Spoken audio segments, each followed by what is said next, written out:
नमस्कार दोस्तों, आपका स्वागत है आपके अपने YouTube चैनल आरसी न्यूज में। आज दिन बुधवार तारीख 25 मई 2024। चलिए जानते हैं आज दिन भर के बड़ी खबर। पीएम मोदी ने संकट मोचन मंदिर में की पूजा। वाराणसी में बोले पहली बार बिना मां के नामांकन किया, अब गंगा ही मेरी मां है। जी हाँ दोस्तों, प्रधानमंत्री नरेंद्र मोदी ने मंगलवार को वाराणसी में मातृशक्ति सम्मेलन में 25,000 महिलाओं से संवाद किया। इसके बाद अचानक संकट मोचन मंदिर पहुंचे और दर्शन पूजा किया। मंदिर में 30 मिनट रुके, फिर बनारस रेल इंजन कारखाना गेस्ट हाउस के लिए रवाना हो गए। मातृशक्ति सम्मेलन में मोदी सीएम योगी के साथ खुली जीप में पहुंचे। महाराजगंज में पीएम बोले भ्रष्टाचार का पता है एनडी गठबंधन, इनकी 3 बातें एक जैसी, कम्युनल, जातिवादी, परिवारवाद, 20 लाख करोड़ के घोटाले एक साथ। जी हाँ दोस्तों, पीएम नरेंद्र मोदी ने मंगलवार को मोतिहारी और महाराजगंज में सभाएं की। महाराजगंज में उन्होंने कहा कि भ्रष्टाचार का पता है एनडी गठबंधन, इसके नेताओं में 3 बातें एक जैसी है, कम्युनल, जातिवाद और परिवारवाद। एनडी गठबंधन में 20 लाख करोड़ के घोटाले एक साथ हैं। आजमगढ़ में अखिलेश यादव की रैली में लाठियां चली। समर्थक सुरक्षा घेरा तोड़कर अंदर आ रहे थे, पुलिस ने खदेड़ा। नाराज लोगों ने चप्पल ईंट फेंकी। जी हाँ दोस्तों, आजमगढ़ में अखिलेश यादव की रैली मंगलवार को फिर समर्थक बेकाबू हो गए। बैरिकेडिंग तोड़कर मंच के करीब तक पहुंच गए। पुलिस ने लाठीचार्ज करके समर्थकों को वहां से हटाया। इसके बाद भी समर्थक काबू में नहीं आए। समर्थकों ने कुर्सियां तोड़ दी, जूते, चप्पल, ईंट, पत्थर भी फेंके। बाद में अखिलेश ने मंच संभाला। उन्होंने समर्थकों को शांत रहने की अपील की। 8 राज्यों की 49 सीटों पर 62.91% वोटिंग। बारामूला में अब तक का सबसे ज्यादा मतदान। बिहार के सारण में गोलीबारी, 1 की मौत। जी हाँ दोस्तों, 2024 लोकसभा चुनाव के 5वें चरण में सोमवार को 6 राज्यों और 2 केंद्र प्रशासित प्रदेशों की 49 सीटों पर मतदान खत्म हो गया है। कुल 62.91% वोटिंग हुई। सबसे ज्यादा पश्चिम बंगाल में 76.5% और सबसे कम महाराष्ट्र में 54.33% मतदान हुआ। मनीष सिसोदिया की जमानत याचिका खारिज। हाईकोर्ट बोला वे प्रभावशाली गवाहों को प्रभावित कर सकते हैं, हफ्ते में एक बार बीमार पत्नी से मिल सकेंगे। जी हाँ दोस्तों, शराब नीति केस से जुड़े मनी लॉन्ड्रिंग मामले में दिल्ली के पूर्व डिप्टी सीएम मनीष सिसोदिया को मंगलवार 21 मई को हाईकोर्ट और राउज एवेन्यू कोर्ट से राहत नहीं मिली। दिल्ली हाईकोर्ट ने उसकी जमानत को खारिज कर दिया। वे राउज एवेन्यू कोर्ट के फैसले के खिलाफ हाईकोर्ट पहुंचे थे। निचली अदालत ने 30 अप्रैल को उन्हें जमानत नहीं दी थी। बिहार में प्रशांत किशोर बोले भाजपा 370 सीटें नहीं जीत रही, नतीजे 2019 के जैसे होंगे। लोगों में पीएम मोदी के खिलाफ गुस्सा नहीं। जी हाँ दोस्तों, पॉलिटिकल स्ट्रेटेजिस्ट प्रशांत किशोर ने दावा किया कि लोकसभा चुनाव 2024 में भाजपा को 370 सीटें नहीं मिलेंगी। उन्होंने आगे कहा कि प्रधानमंत्री नरेंद्र मोदी के खिलाफ लोगों में गुस्सा नहीं है, इसलिए नतीजे 2019 चुनाव की तरह होंगे। भाजपा को लगभग 300 सीटें मिलेगी। प्रशांत ने ये बातें एक टीवी इंटरव्यू में कही थी। राजस्थान, एमपी समेत 6 राज्यों में हीट वेव का रेड अलर्ट। कोटा में लू से 1 की मौत। दिल्ली में तापमान 47 डिग्री। केरल में बारिश की चेतावनी। जी हाँ दोस्तों, देश में तेज गर्मी के साथ अब हीट वेव का दौर भी लगातार जारी है। मौसम विभाग ने राजस्थान, मध्य प्रदेश, पंजाब, हरियाणा, दिल्ली और उत्तर प्रदेश में आज से 4 दिन तक हीट वेव रेड अलर्ट जारी किया है। वहीं हिमाचल प्रदेश, गुजरात, महाराष्ट्र और जम्मू कश्मीर के जम्मू डिवीजन में भी आज लू चलने की चेतावनी है। मौसम विभाग ने कहा कि इन राज्यों में आने वाले 4 से 5 दिन तक लू से राहत मिलने की संभावना है। स्वाति मालीवाल मारपीट केस, पुलिस विभव को मुंबई ले गई। दावा, केजरीवाल के पीए ने आईफोन फॉर्मेट किया, डेटा किसी और को ट्रांसफर किया। जी हाँ दोस्तों, आम आदमी पार्टी की राज्यसभा सांसद स्वाति मालीवाल ने सीएम हाउस में हुई मारपीट केस में दिल्ली पुलिस आरोपी विभव कुमार को मंगलवार 21 मई को मुंबई ले गई। पुलिस का कहना है कि विभव ने आईफोन फॉर्मेट करने से पहले उनका डेटा मुंबई में किसी व्यक्ति या डिवाइस को ट्रांसफर किया था। उसी डेटा को हासिल करना है। पुलिस की टीम मुंबई की अंधेरी इलाके में एक 5 सितारा होटल के अंदर गई है। यही मामले की जांच चल रही है। मुंबई में फ्लाइट से टकराकर 36 फ्लेमिंगो की मौत। अमीरात की उड़ान घाटकोपर से जब गुजरी तब हुई घटना। प्लेन में 310 यात्री सवार थे। जी हाँ दोस्तों, मुंबई के घाटकोपर इलाके में 36 फ्लेमिंगो मारे गए। फॉरेस्ट टीम को इसकी जानकारी दी गई। जब उन्होंने पता लगाया कि पक्षियों की मौत का कारण क्या रहा, तो सामने आया कि प्लेन से टकराने से इनकी मौत हुई है।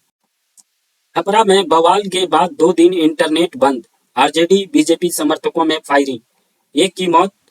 रोहिणी आचार्य बोली बीजेपी वाले लोकतंत्र की हत्या कर रहे हैं। जी हाँ दोस्तों, छपरा में आरजेडी और बीजेपी समर्थकों में फायरिंग हुई। इसमें एक युवक की मौत हो गई है, जबकि 2 लोग गंभीर रूप से घायल हैं। सभी आरजेडी के समर्थक बताए जा रहे हैं। हत्या के बाद इसके इलाके में तनाव है। लोग दोषियों की गिरफ्तारी को लेकर हंगामा कर रहे हैं। पीएम मोदी ने पटना बीजेपी दफ्तर में कार्यकर्ताओं का हौसला बढ़ाया। पटना में सुशील मोदी के घर जाकर दी श्रद्धांजलि। राजभवन में करेंगे रात्रि विश्राम। जी हाँ दोस्तों, प्रधानमंत्री नरेंद्र मोदी की विशेष विमान से पटना पहुंचे। एयरपोर्ट से सीधे वो बीजेपी दिवंगत नेता सुशील कुमार मोदी के पटना स्थित घर पहुंचे।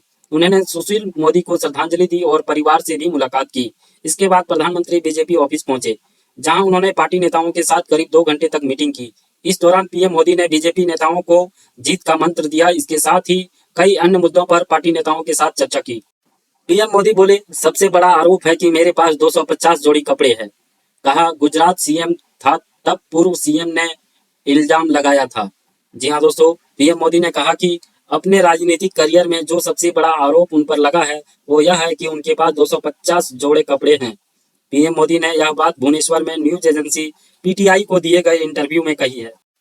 पुरी से भाजपा उम्मीदवार संबित पात्रा बोले, भगवान जगन्नाथ मोदी के भक्त, फिर सफाई दी, कभी कभी गलती हो जाती है।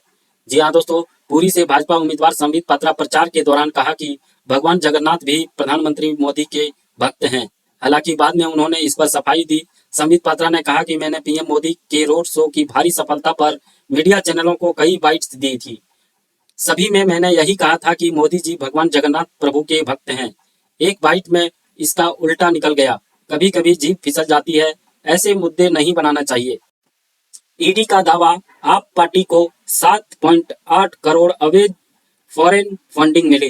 गृह मंत्रालय से कार्रवाई की मांग की। आतिशी बोली, ये केस 11 साल पुराना है। जी हाँ दोस्तों, इन्फोर्समेंट डायरेक्टर ने गृह मंत्रालय को पत्र लिखकर बताया कि आम आदमी पार्टी को विदेश फंडिंग में 7 करोड़ रुपए से ज्यादा फंड मिले हैं। यह फंडिंग 2014 से 2022 के बीच Canada, America, Middle East, New Zealand और ऑस्ट्रेलिया से मिलने का दावा किया गया है। एजेंसी के मुताबिक यह foreign contribution regulation act FCRA का उल्लंघन है। कोलकाता में मल्लिकार्जुन खड़गे के पोस्टर पर स्याही पोती गई। लिखा, टीएमसी के एजेंट हैं। कांग्रेस महासचिव ने बंगाल प्रभारी से रिपोर्ट मांगी। जी हाँ दोस्तों, पश्चिम बंगाल के कोलकाता में कांग्रेस के राज्य ऑफिस के बाहर लगे पार्टी प्रमुख मल्लिकार्जुन खड़गे के पोस्टर पर स्याही पोती गई और टीएमसी का एजेंट लिख दिया गया। साथ ही पोस्टर की तोड़फोड़ भी की गई। सिंगापुर एयरलाइंस का प्लेन टर्बुलेंस में फंसा, एक की मौत, 30 घायल। झटके से 5 मिनट में 6000 फीट नीचे आया। बैंकॉक में इमरजेंसी लैंडिंग कराई गई। जी हाँ दोस्तों, सिंगापुर एयरलाइंस की फ्लाइट 21 मई को म्यांमार के असम में एयर टर्बुलेंस में फंस गई। अचानक लगे झटके से 73 साल की ब्रिटिश पैसेंजर की मौत हो गई, 30 घायल हो गए। फ्लाइट लंदन से सिंगापुर जा रही थी। सिंगापुर एयरलाइंस की बोइंग 777 फ्लाइट ने लंदन से भारतीय समय के मुताबिक देर रात 2:45 में उड़ान भरी थी। ईरान में राष्ट्रपति रईसी की अंतिम यात्रा शुरू। सड़क पर उमड़ी लाखों की भीड़। रईसी की तस्वीर लेकर रोते नजर आए लोग। जी हाँ दोस्तों, ईरान के तबरीज शहर में राष्ट्रपति इब्राहिम रईसी समेत हेलीकॉप्टर क्रैश में मारे गए सभी 9 लोगों की अंतिम यात्रा निकाली जा रही है। न्यूज एजेंसी IRNA के मुताबिक यात्रा के दौरान लाखों लोगों की भीड़ सड़कों पर उतर आई। लोगों के हाथ में रईसी की तस्वीर और ईरान का झंडा था। श्रीलंका बोला, भारत को कोई नुकसान नहीं पहुंचा सकता। भारत को खतरे में डालकर चीन से रिश्ते नहीं बनाएंगे। अच्छे पड़ोसी की तरह रक्षा करेंगे। जी हाँ दोस्तों, श्रीलंका ने कहा है कि भारत की सुरक्षा उसके लिए बेहद जरूरी है।